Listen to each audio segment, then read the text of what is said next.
साथियों नमस्कार। मैं आपके सामने लेके आया हूँ लिस्टेड एंड अनलिस्टेड शेयर्स में क्या डिफरेंस है, अनलिस्टेड में अभी क्या पोटेंशियलिटी है, क्यों ले सकते हैं, नहीं ले सकते हैं, कितना रिस्क है, कितना रिवार्ड है और क्या ये लेना चाहिए, क्या नहीं लेना चाहिए। Just education point of view से मैं आपको इसके बारे में डिटेल बातचीत करूंगा, क्योंकि मार्केट में मेरे पास काफ़ी बार क्वेश्चंस आया कि अनलिस्टेड स्टॉक XYZ कंपनी का क्या रेट है। तो it is a very tedious to update each and every one. तो मेरे साथ श्रद्धा है। श्रद्धा शर्मा को इंडस्ट्री में लगभग 20 साल का एक्सपीरियंस है फाइनेंशियल इंडस्ट्री में। 2005 से श्रद्धा वर्क कर रही है डिफरेंट डिफरेंट ऑर्गेनाइजेशन में। Right now is working in to the all case, उसके अंदर रीजनल हेड है। तो मैं स्वागत और वेलकम करता हूँ श्रद्धा का। श्रद्धा, अभी मार्केट में काफ़ी सारी चीज़ें अनलिस्टेड के बारे में सुनने में आता है, लोग बाग पूछते हैं क्वेश्चन। तो सबसे पहले तो मैं ये जानना चाहता हूँ श्रद्धा कि लिस्टेड और अनलिस्टेड में क्या डिफरेंस है। What is the difference between the listed और unlisted? Sir as we know listed stocks are जो NSE BSE पे लिस्टेड है, जहाँ पे बायर जाके अपना कहीं से भी खरीद सकता है, ऑलरेडी अवेलेबल होता है ओके ओके सेकेंडरी मार्केट में। और अपना अनलिस्टेड सेगमेंट वो होता है जिसमें लिस्टिंग होना बाकी है, यानी NSE BSE पे लिस्ट होना बाकी होता है। सो कंपनी इसमें प्राइवेट लिमिटेड और पब्लिक लिमिटेड लेवल पे अपना स्टॉक्स को पब्लिक में दे सकती है लिस्ट होने से पहले भी। अगर फंड रेजिंग करना हो या अपने स्टॉक्स को और पब्लिक में डिप्लॉय करना हो तो पहले भी कर सकती है। तो आप ये कहना चाह रहे हो कि listed company already secondary market में लिस्टेड होती है, NSE और BSE या अदर स्टॉक एक्सचेंज में अवेलेबल है, उसका ट्रेड डीमैट के द्वारा हो रहा होता है। अनलिस्टेड स्टॉक उन कंपनीज के होते हैं जो लिमिटेड भी हो सकती है, प्राइवेट लिमिटेड भी हो सकती है, मे बी इन फ्यूचर वो लिस्टेड करेंगे और उनका ऑलरेडी बिजनेस स्मूथ वे में रनिंग होता है, वो फंड रेजिंग के हिसाब से अपना फंड लेते हैं। मैम, जब लिस्टेड फंड, अनलिस्टेड कंपनी या अनलिस्टेड एंटिटी जब लिस्टेड होती है तो इसके ड्यूरिंग जो पीरियड होता है उस पीरियड को क्या कहते हैं?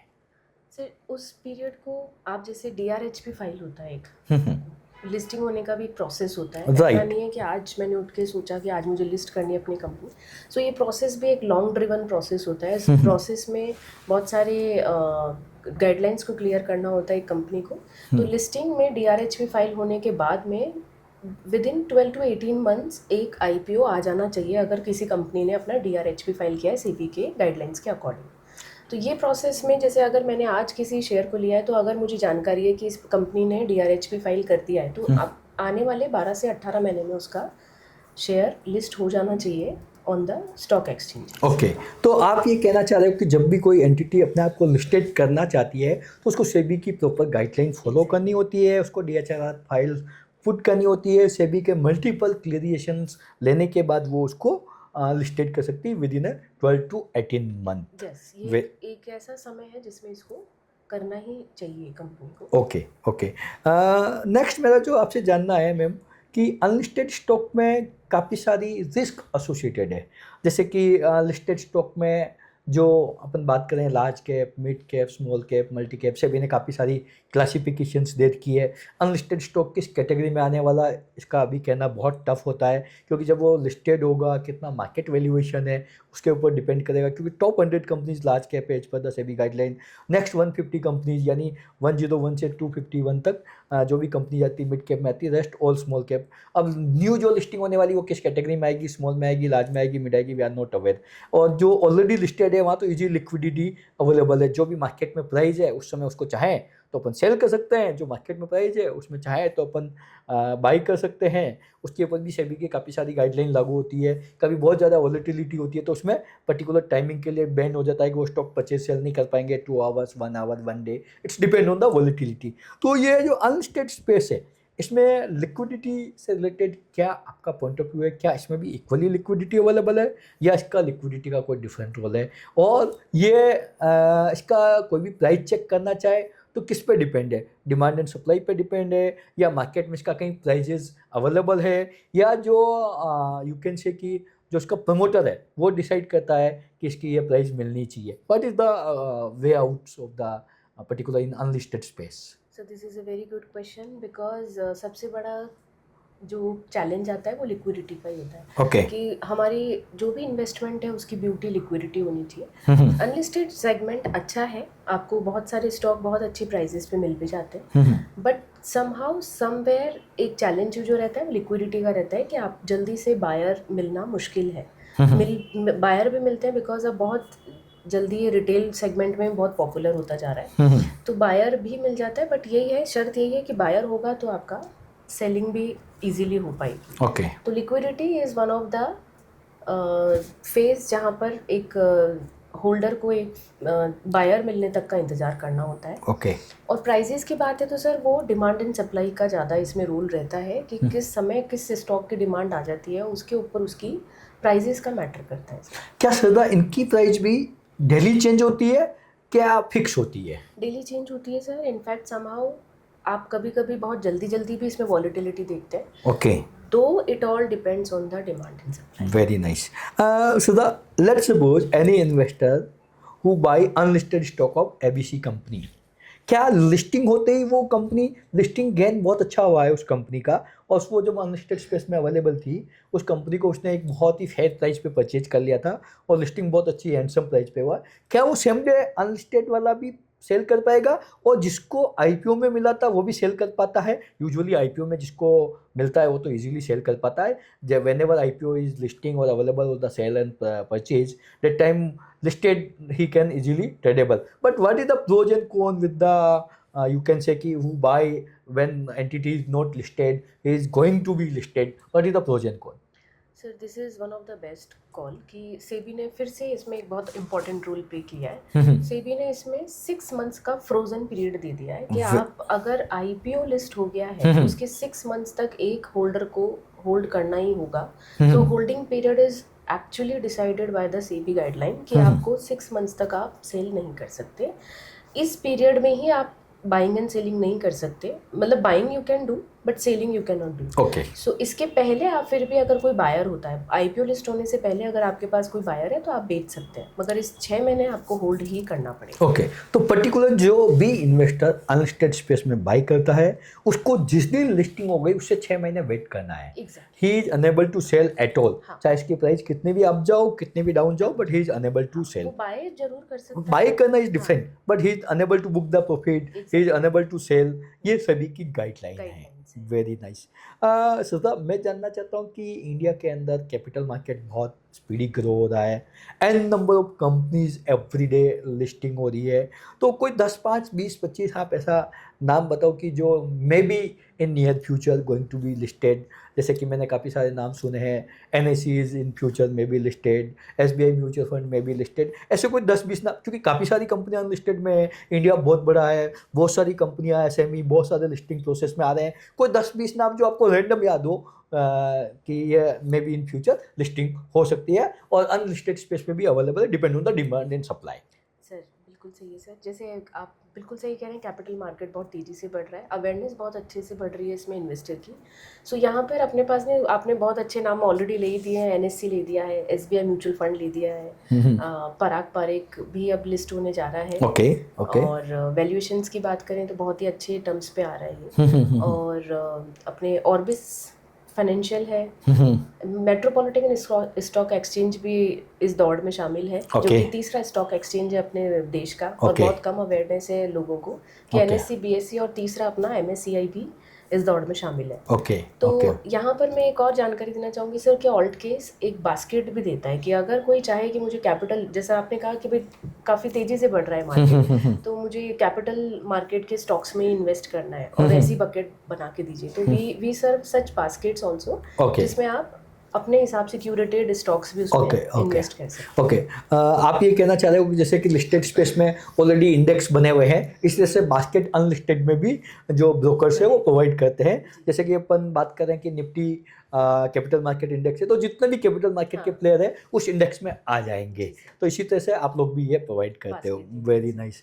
लास्ट बट नॉट लीस्ट, इसमें मिनिमम अमाउंट और मैक्सिमम अमाउंट का कोई कैपिंग होता है नंबर ऑफ शेयर्स की? कोई अनलेस लेट्स सपोज मेरी इच्छा है कि मैं तो एक शेयर लेना चाहता हूँ NSE का, इज इट पॉसिबल और नॉट? सर ये भी बहुत अच्छा क्वेश्चन पूछा आपने। जब मैंने इस इंडस्ट्री में स्टेप इन किया था तब कुछ पर्टिकुलर MOQ बोलते हैं जिसको, मिनिमम ऑर्डर क्वांटिटी स्पेसिफाइड होती थी। धीरे धीरे मैंने इसका इवोल्यूशन ये देखा कि ये मतलब ये प्रीमियम सेगमेंट से निकल के रिटेल सेगमेंट में आ गई है। तो रिटेल में आप 5 चाहे लेना किसी स्टॉक को क्वांटिटी में आप वो ले सकते हैं, आप किसी को 2 लेना चाहें वो भी ले सकते हैं, बशर्ते वो स्टॉक अवेलेबल हो। हाँ, है ना? तो वो इस तरीके के अपॉर्चुनिटीज़ भी देते हैं, और ऑल्टकेस ने इस तरीके का प्लेटफॉर्म ही तैयार करा है कि आप 2 लेना चाहें, 5 लेना चाहें, 10 लेना चाहें, वो भी अवेलेबल है। ओके, मेरा नेक्स्ट मोस्ट इम्पोर्टेंट क्वेश्चन है कि जब कोई अनलिस्टेड स्पेस में ले रहा है, उसके पास कोई ऐसा रेगुलेटेड ब्रोकर नहीं है, तो वो यूजुअली किसी न किसी सेलर से ही लेता है। तो क्या यहाँ पे कोई हैपनिंग मिसहैपनिंग होने के चांसेज है? यस सर, थोड़ा सा इसमें ऑथेंटिक रूट को ही चूज़ करना चाहिए इन्वेस्टर को, यस। बिकॉज इसमें सेबी ने बहुत सारे वैसे रूल्स बना रखे हैं, बट अभी Okay. भी सेबी का और इंटरवेंशंस का हम और होप करते हैं कि और अच्छे इंटरवेंशंस आएंगे in the favour of investor. But Okay. अब जब भी कभी भी इन्वेस्ट करे इन्वेस्टर, एक अच्छे route, authentic route, authentic broker agent के थ्रू ही इसमें स्टेप इन करे, so Okay. That safety of money and safety of share credit is there sir. Okay, सरदा मैं जानना चाहता हूँ कि अब अच्छा क्या है, बेटर क्या है? और बेटर का कोई डेफिनेशन नहीं है कि लेट्स सपोज कि मैं 5 स्टार में जा रहा हूँ तो 7 स्टार में जाना चाहिए, मेरे पास होंडा सिटी है तो BMW चाहिए मुझे, मैं भी प्लेन से ट्रैवल करता हूँ तो मुझे इकोनॉमिक की बजाय बिजनेस क्लास चाहिए। तो अपर तो स्काई इज़ द लिमिट। तो पर्टिकुलर इस अनलिस्टेड स्पेस को क्या क्या क्राइटेरिया अपन चेक पॉइंट करें तो एक इन्वेस्टर को बेटर फेस मिल सकता है? चेक पॉइंट एक्चुअली सर यहाँ पे भी वही पैरामीटर्स काम करते हैं जो एक लिस्टेड स्टॉक में करते हैं, कि आपका पी रेशो क्या है, एबिटा कैसा है, मार्केट कैप कैसी है, कंपनी का क्या स्टेटस है, आगे क्या इसका विजन है, क्या प्रॉफिटेबिलिटी है। सो चेकलिस्ट तो सेम है ऑलमोस्ट जो अपने और स्टडी होती है अपने बाकी स्टॉक्स की। बाकी यही सर कि कुछ स्टॉक्स का एक्चुअली आई ऑलवेज से कि you don't invest in the stock, you invest in the business. तो आप पहले बिजनेस को समझिए। जैसे अगर एनएससी को अगर कोई कैच कर रहा है, क्यों? Because of the business, right? अगर मैं एसबीआई म्यूचुअल फंड को मैं इन्वेस्ट करती हूँ तो बिकॉज ऑफ द बिजनेस। तो आप बिजनेस कैच कीजिए कि what is the business, what is the horizon, और आपके विजन के अकॉर्डिंग कहाँ ग्रोथ है। So best is that checklist.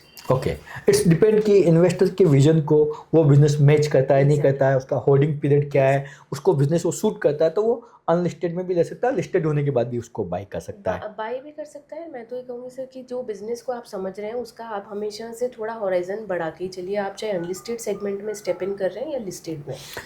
Very nice sir. हम यूजुअली म्यूचुअल फंड में इन्वेस्टर्स को कहते हैं कि मिनिमम 7 ईयर्स का व्यू होना चाहिए। हम 6 years 11 month 29 days 23 hours 59 minutes 59 second को भी हम शॉर्ट टर्म मानते हैं।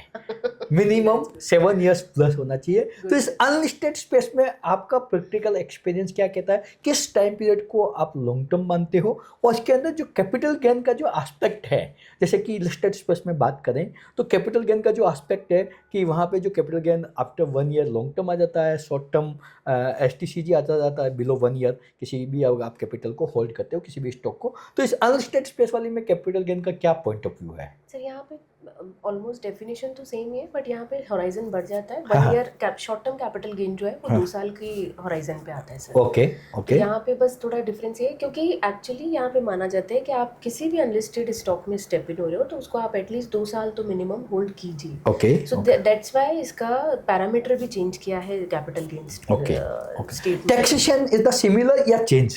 नहीं, चेंज है सर। क्या है टैक्सेशन, क्या है? जैसे शॉर्ट टर्म कैपिटल गेन 2 साल का लिया है। हाँ, और यहाँ पे रेट ऑफ टैक्सेशन क्या है? जैसे डायरेक्ट इक्विटी जो लिस्टेड स्पेस है उसकी बात करें तो वहाँ पे टैक्सेशन शॉर्ट टर्म में 20% लगता है और लॉन्ग टर्म में 12.5% लगता है LTCG मोर देन 1 ईयर। जैसे कि आप अनलिस्टेड में कह रहे हो 2 साल हम शॉर्ट टर्म काउंट करते हैं और long term more than 2 years. तो शॉर्ट टर्म का टैक्स रेट क्या है और लॉन्ग टर्म का टैक्स रेट क्या है? शॉर्ट टर्म का 30% एज पर द मतलब मैक्सिमम वाली short. Okay, as per the slab it's it counted, whatever slab, yeah, 30% will be counted. What about the long term? long term same as equity sir. Okay, it is equivalent to 12.5%.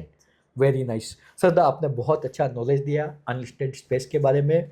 हम वापस आपसे मिलेंगे अब next time में और इस पर detail बातचीत करेंगे कि क्या कैसे अनलिस्टेड स्पेस का आने वाले समय में फ्यूचर है, क्यों लोग बाग इसके प्रति अट्रैक्ट हो रहे हैं, क्या डिमांड एंड सप्लाई है। जब तक ऑलरेडी काफ़ी सारे अपन देखें तो अनलिस्टेड स्पेस में जिन्होंने लिया है वो एंटिटी लिस्टेड हो गई है, उनके अच्छे बुरे सभी अनुभव लोगों के पास प्रैक्टिकल है। तो अनलिस्टेड स्पेस के बारे में आपसे हम कनेक्ट करते रहेंगे। आपने हमें समय दिया उसके लिए तहे दिल से धन्यवाद।